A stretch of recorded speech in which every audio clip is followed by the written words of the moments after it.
In this short video, I'm going to briefly explain the new Green Homes Grant scheme that's now available. You might remember this was an announcement from the Chancellor's summer statement back in July. Well, applications opened in September, so this is now available to all property owners. The headline announcement is you can apply for a voucher worth up to £5,000 towards the cost of energy improvement works, which equates to 2/3 of the cost of eligible improvements. And I'll come on to examples of what you can get funding for in a little while. If you're in receipt of certain benefits, you may be eligible for 100% of the costs of improvement works up to a maximum of £10,000. Examples of the benefits covered by the scheme include income support, job seekers and universal credit. The conditions are that you must redeem the voucher as well as have any works completed by the 31st of March 2021, so there's only a short window of opportunity here. Now it sounds like a lot of money, but there's only £2 billion available for the scheme. If each homeowner or landlord that applied was allocated £5,000, disregarding the £10,000 that is in offer, in some cases, that's only 400,000 properties that would benefit. But just think though how many millions of private rented properties and homeowners there are that could be eligible for this grant. The eligibility criteria is quite broad in that the grants are open to homeowners as well as landlords. And do note though that the grants are only available in England. The property must be in England, but that doesn't necessarily mean to say you as a property investor needs to live in England though. Be aware the grants are not available for new build properties or if you've received a local authority delivery scheme loan. Nor can you use a voucher towards the cost of works that have already been started before the voucher was issued. The voucher can only be used for what's known as primary measures in the first instance. You have to install some sort of insulation or low carbon heat measures in order to qualify for the grant. Perhaps the easiest, cheapest and most effective energy improvement measure is to install loft insulation. Apparently, if a loft is not insulated at all, 25% of all the heat is lost through the roof. Most houses will have some sort of insulation probably, but the current recommended depth of insulation is 270mm.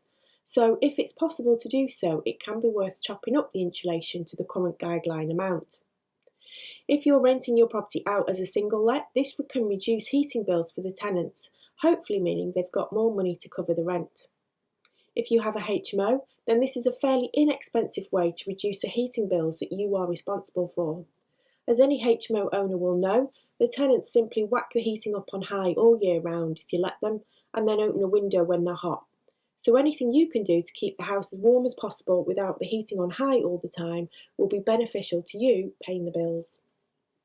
Solid wall insulation can be installed either internally or externally to the property. Internal insulation is going to be disruptive and has the downside that the rooms will be slightly smaller once complete, and you'll also have the added cost of having to redecorate once the work has been done. So from this it sounds like external wall insulation might be preferable. However, this will change the external aspect of your property, and it's likely you might need to apply for planning permission to have this work carried out. There may be additional costs to think about too, such as replacing fascias and gutters, and maybe even extending the overhang of the roof to cover the extra width of the wall. Whatever option you go with here, it's a significant undertaking and needs a lot of consideration. Underfloor insulation can also be a large job to retrofit. If you've got a suspended floor, then you might have the nasty surprise of having to treat for damp, rot or insect damage before insulation can be added. There may be extra costs of adding ventilation bricks to prevent moisture and condensation build-up once the insulation has been fitted. So there are implications such as having to adjust the skirting boards, maybe have new internal doors if they can't be planed down enough, moving fitted furniture, plumbing or electrical sockets. So again, all of this requires careful consideration. Let's take a quick look at low carbon heating systems. The government is trying to encourage these systems as part of its 2050 carbon emission goals.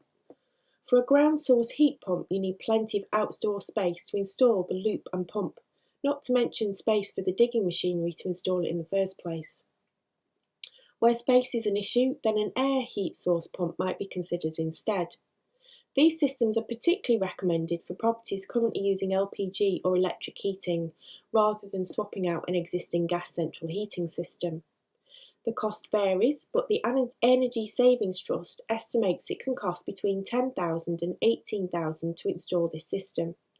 They're a bit vague on the payback period too, as this will depend on how well the house is insulated, the type of system you're replacing, and whether or not you qualify for renewable heat incentive payments.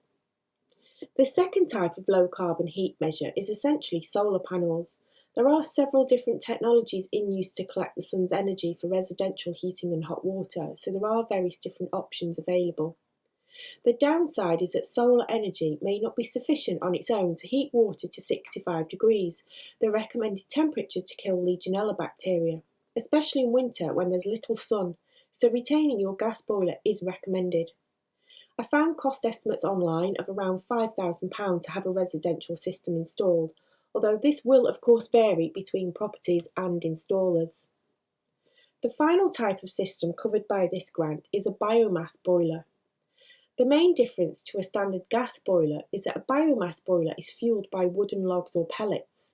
The idea is that these pellets are made from either waste wood or sustainably sourced wood. The downside is you need lots of room for this type of boiler, as it's substantially larger than a conventional boiler in order to hold the required amount of fuel. An automatic feed hopper is recommended too, but this requires even more room and at an extra cost. This type of boiler needs regular maintenance too. The build-up of ash needs to be regularly emptied from the boiler, so might not be ideal for properties or houses of multiple occupation, for example.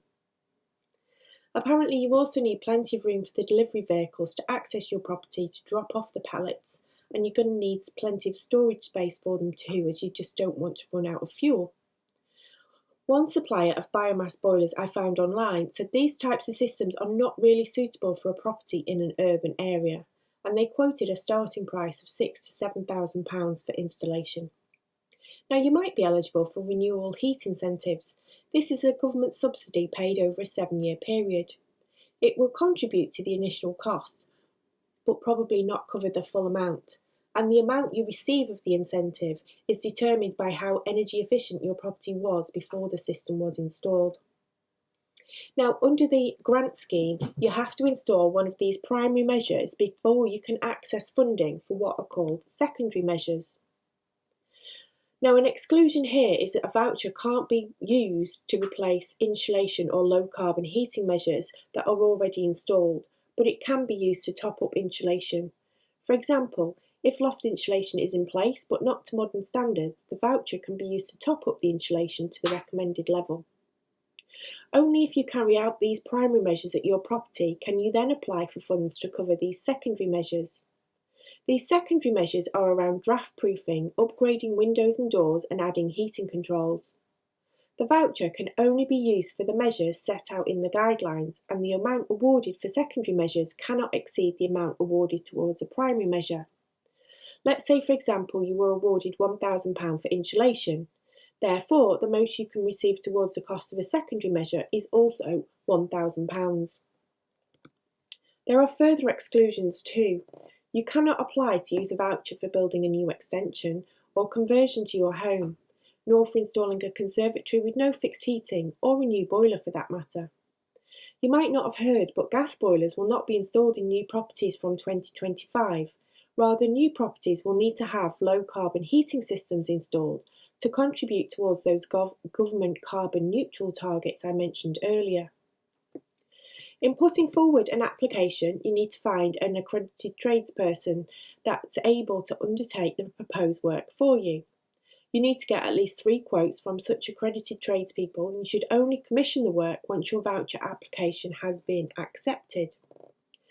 There have already been reports in the press that there is a lack of accredited trades available to do this work, so it might be that you struggle to find appropriate people to quote and carry out the work within the deadline of next March. Trades need to be registered with Trustmark, and they need to be certified against publicly available standards and also certified by a body that's accredited by UCAS. I'm going to suggest that your local builder is not going to have these certificates and accreditations, nor are they likely to apply to get them, as the scheme ends in less than 6 months' time. As a result, it looks like only large companies will probably be offering such accredited services. A recent announcement that you might want to take into account is a new consultation on EPC ratings. The government is proposing that from 2025, properties are rented out to tenants will need to be rated C or above on their EPCs. The current rules that just come in this summer are that properties need to be rated E or above, so this is quite a jump in less than 5 years from now. The EPC rating rules will apply to all existing tenancies from 2028 as well, so effectively retrospectively from that point.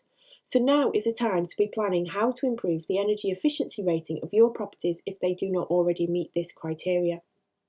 Under the proposed new rules, landlords will be offered some exemptions if the cost of energy efficiency improvement works costs them more than £10,000 to meet this EPC rating of a C.